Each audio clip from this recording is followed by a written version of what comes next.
लेकिन अपने लिए उन्होंने कभी नहीं मांगा। तो इन सब बातों का वर्णन है। कितनी बार वो जेल गए, ये भी हमारी बहन जी ने बताया। किताब में भी मैंने देखा है, झलक उसकी मिलती है। मेरा ख्याल है कि जब भी युवा पीढ़ी इस किताब को पढ़ेगी तो उनको देशभक्ति में के लिए प्रति प्रेरणा होगी और मालूम पड़ेगा कि किस प्रकार हमारे जो महापुरुष थे, देशभक्त थे, जिनके मन में देश के प्रति लगन थी, निष्ठा थी, वो किस प्रकार किसी प्रकार के भी सुख की परवाह ना करते हुए किस प्रकार अपने आप को देश की आज़ादी के लिए मुश्किलों को सहन करते थे, बर्दाश्त करते थे। इन सब से प्रेरणा मिलेगी और मैं आशा करता हूँ, विश्वास भी है कि जयप्रकाश जी भी उन्हीं के पथ पर, बताए हुए रास्ते पर चल रहे हैं। उनके सारी परिवार भी उसी लिए चल रहे हैं और बाकी चीज़ें जो किताब में लिखी गई हैं या अभी वर्णन मेरी बहन जी ने किया है, उनके बारे में कह के आपको दोहराना तो अच्छा नहीं होगा। मैं फिर से यही कह रामचंद्र जी को अपनी श्रद्धांजलि अर्पित करते हुए जयप्रकाश जी का फिर से धन्यवाद देता हूँ कि मुझे उन्होंने मौका दिया कि मैंने जो उनकी निष्ठा को, लगन को, देशभक्ति को, ईमानदारी को, इंदिरा जी के उनके प्रति प्रेम को, देश सेवा, समाज सेवा के लिए उनकी जो लगन थी, उसको नज़दीकी से देखा। उसके बारे में दो शब्द आपके सामने रख सकूँ। बहुत बहुत धन्यवाद। जय हिंद। आदरणीय मोतीलाल वोरा साहब।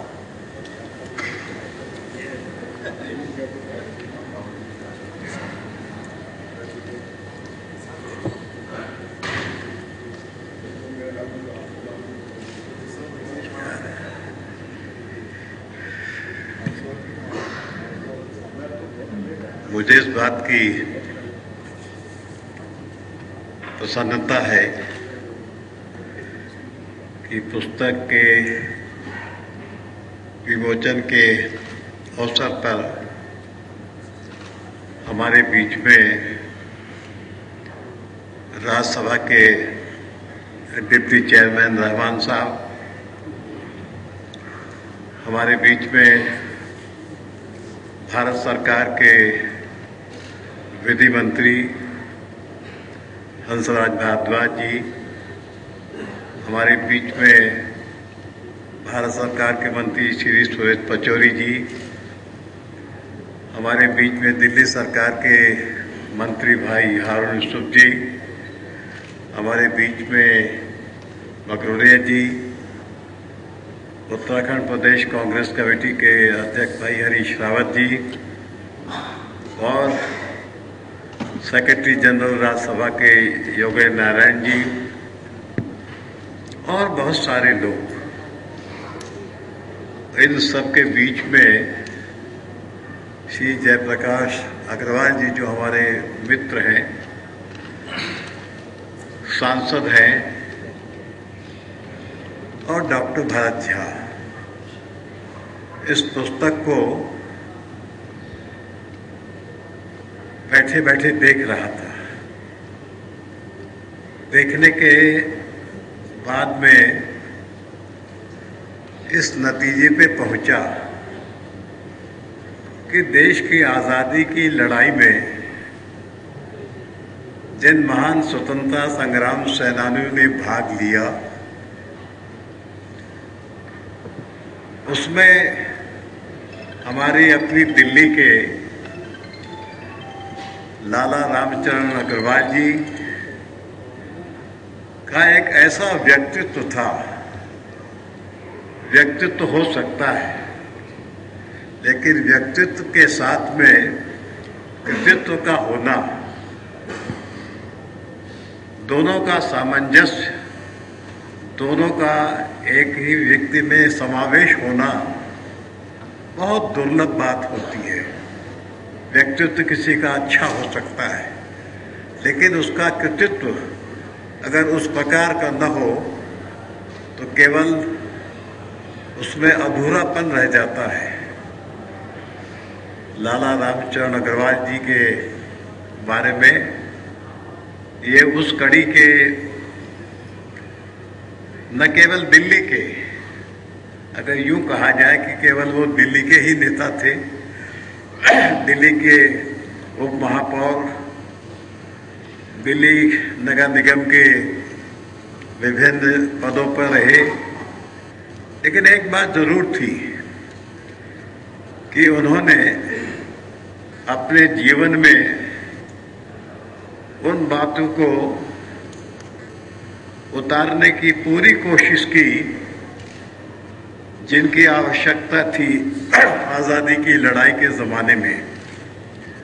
महात्मा गांधी का नेतृत्व, पंडित जवाहरलाल नेहरू का नेतृत्व, श्रीमती इंदिरा गांधी जी का नेतृत्व, लाल बहादुर जी शास्त्री का नेतृत्व, डॉक्टर राजेंद्र प्रसाद जी का नेतृत्व, अरुणा असफ अली जी, बहुत सारे लोग इन पुस्तक में जिनका उल्लेख किया गया है। मैं समझता हूँ कि इतिहास के गर्भ में न मालूम ऐसे कितने महान स्वतंत्रता संग्राम सेनानी होंगे जिनके बारे में हमें कोई भनक नहीं है। भरत झा ने अच्छा काम किया और लाला रामचरण लाल अग्रवाल जी के कृतित्व के बारे में जो वर्णन उन्होंने अपने इस स्मृति ग्रंथ में किया है वो पठनीय है, पठनीय के साथ अनुकरणीय है।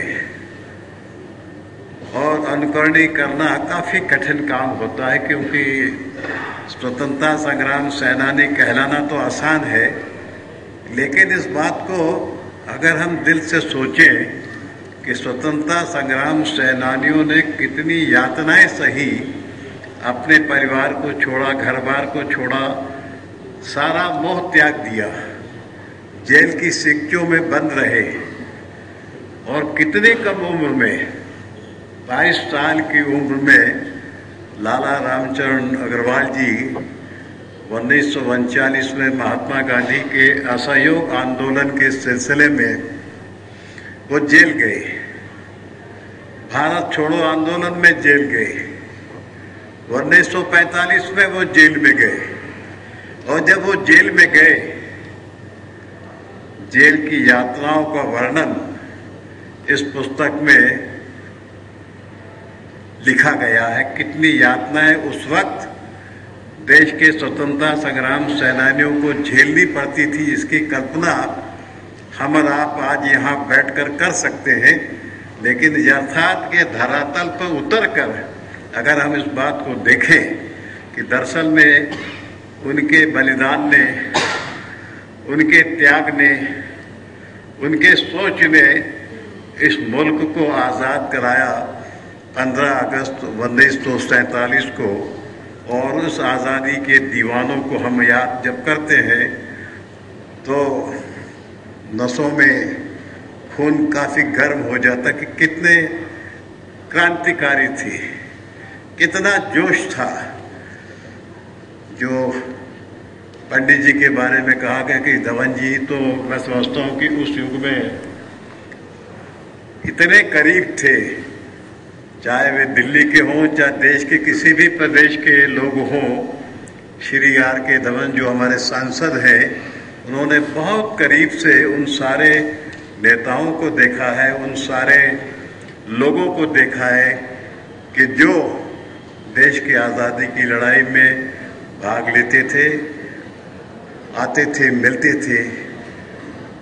नेहरू जी से, इंदिरा जी से, लाल बहादुर जी शास्त्री से, इनसे लाला रामचरण अग्रवाल जी का संपर्क नहीं रहा। इस पुस्तक को मैं जब देख रहा था ऐसा लगता था कि देश के सभी महान स्वतंत्रता संग्राम सेनानियों के साथ में उनका संपर्क रहा और संपर्क का लाभ उन्होंने अपने जीवन को उस प्रकार ढालने की दिशा में किया। ये कोई कम बात नहीं कि हम संपर्क में तो आ जाएं, लेकिन संपर्क में आने के बाद उसे हम याद न रखें। लाला जी के बारे में कहा गया है कि वो बहुत गुस्सैल थे। 41 को मैं देख रहा था, इंदिरा जी ने उनके बारे में जो कहा है, उनकी मृत्यु के बाद में जो शोक सभा हुई थी उसमें सब ने कहा कि लाला जी बड़े गुस्सैल थे, लेकिन इंदिरा जी ने क्या कहा? तकरीबन सब ने कहा उनका गुस्सा तेज था, लेकिन मुझे ऐसा नहीं लगता। वे हमेशा सबको इज्जत देते थे, गरीबों को प्यार करते थे, सरल स्वभाव था और सबके लिए बहुत मोहब्बत थी। इंदिरा जी ने आगे और कहा है, एक बार एक शादी में इंदिरा जी उनसे सबके सामने में कहा, रामचरण जी की मिठाई खाकर मैं मोटी हो गई हूं। मैं समझता हूं कि ये बातें इतिहास की। मैंने तो ये कहा कि सब कुछ होते हुए द्वेष नहीं रखते थे मन में। हाँ, वो जो बात थी उनमें लिखा है कि उनके मन में किसी भी प्रकार का द्वेष नहीं था, सबको वे इस संभाव से देखते थे।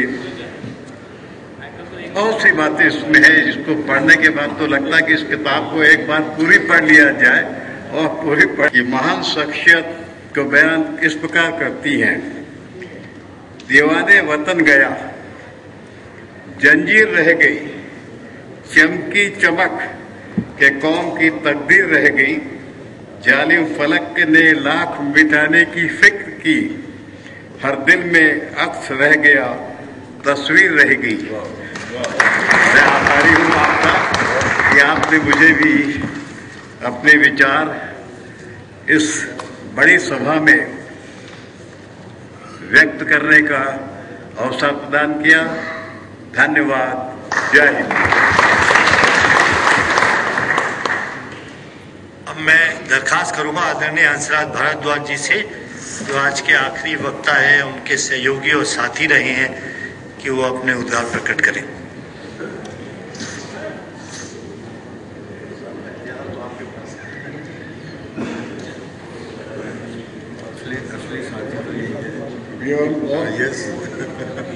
आदरणीय गोरा जी, धवन जी, रहमान साहब, चौधरी साहब चले गए, यूसुफ भाई और हमारे दिल्ली के सभी पुराने कांग्रेस के कार्यकर्ता और नेता।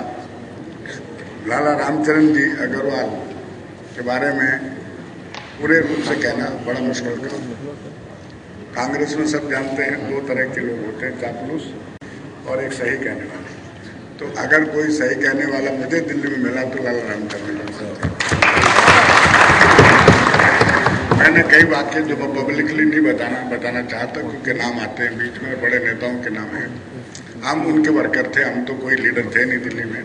अब भी हम जरूर नेहरू परिवार से जुड़े हुए थे। मेरे पिताजी नेहरू जी के साथ थे और लाला ओंकार चंद जी वहीं रहते थे कई बार प्राइम मिनिस्टर हाउस में, तो वो इनके रिश्तेदार थे लाला जी के, रामस्वरूप विद्या मंदिर वालों की तरफ से, जहाँ मेरा हाल में आपकी मदर थी वहाँ। तो उनका बड़ा निकट संबंध था पंडित जी से, और ये आदेश था सिक्योरिटी वालों पे कि रामचरण जी पर कोई रुकावट नहीं। तो हमारे अंकल तो बाद में राम किशोर जी, पहले मेरे पिताजी थे वहाँ। तो सब जानते थे रामचरण जी आ रहे हैं तो इनको आने दो। वही इंदिरा जी के बारे में हमने देखा। अब मैंने देखा कि रामचरण जी की, हमारे जो नेता ही थे हमारे, तो हम तो सब कांग्रेस के कार्यकर्ता थे, तो उनकी 77 में मृत्यु होगी, मुझे तो यकीन नहीं आया। मैंने कहा वो इंदिरा जी के लिए इतने लड़ते थे कि जब सब नेता भाग जाते थे तो केवल रामचरण जी रह जाते थे। तो मैं आपको 69 के बारे में बताऊंगा। पहले तो सब जानते हैं स्वतंत्रता सेनानियों ने देश को आज़ाद किया और हम आज मिनिस्टर बने हुए उनकी वजह से, ये तो सब जानते ही हम। लेकिन रामचरण जी अग्रवाल ने ऐसे समय में इंदिरा जी का साथ दिया था जब कांग्रेस का सादिक अली का जो स्प्लिट हुआ था, सादिक अली का केस है सुप्रीम कोर्ट का, इसलिए मैं सादिक अली के स्प्लिट के बारे में कहता हूँ। वो जो ओ कांग्रेस और आर कांग्रेस का हुआ था, तो हम सब उनके नेतृत्व में काम कर रहे थे। जिले के वो प्रेसिडेंट थे, हम लोग सेक्रेटरी वगैरह थे। तो इनके घर में ही सब कुछ थी कांग्रेस, आपके घर में। तो हम लोग किनारी बाजार में जाते थे और जो क्रांतिकारी विचारों के लोग थे वही जाते थे, चापलूस कभी आते नहीं थे। तो हम इसी वजह से गए थे क्योंकि अरुणा जी भी उन्हीं के साथ रहती थी और मेरी दोस्ती थी बैरिस्टर नूरुद्दीन अहमद से, क्योंकि वो वकील थे। मैंने कहा कि मैं राजनीति में आना चाहता हूँ, तो बैरिस्टर कहा कि ओनली रामचरण अग्रवाल के पास आप जाओ, वो सही आदमी है। मैं सियासत छोड़ चुका हूँ क्योंकि मेरी इन कांग्रेस के लीडरों से बनी नहीं, और मैं तो कसम खाई है कि राजनीति के नज़दीक नहीं। वो स्पीकर भी रहे थे और आपके फादर के साथ शायद मेयर थे, अरुणा जी भी थी। तो फिर मैं अरुणा असफ अली जी से मिला। वो ज़्यादा पंडित जी के बहुत ही करोड़ चाहिए उस वक्त बिल्डिंग बन रही थी न्यूज़पेपर की, पैट्रियट की। तो हम लोग बालिका ट्रस्ट में वो रखते थे अपना आना जाना।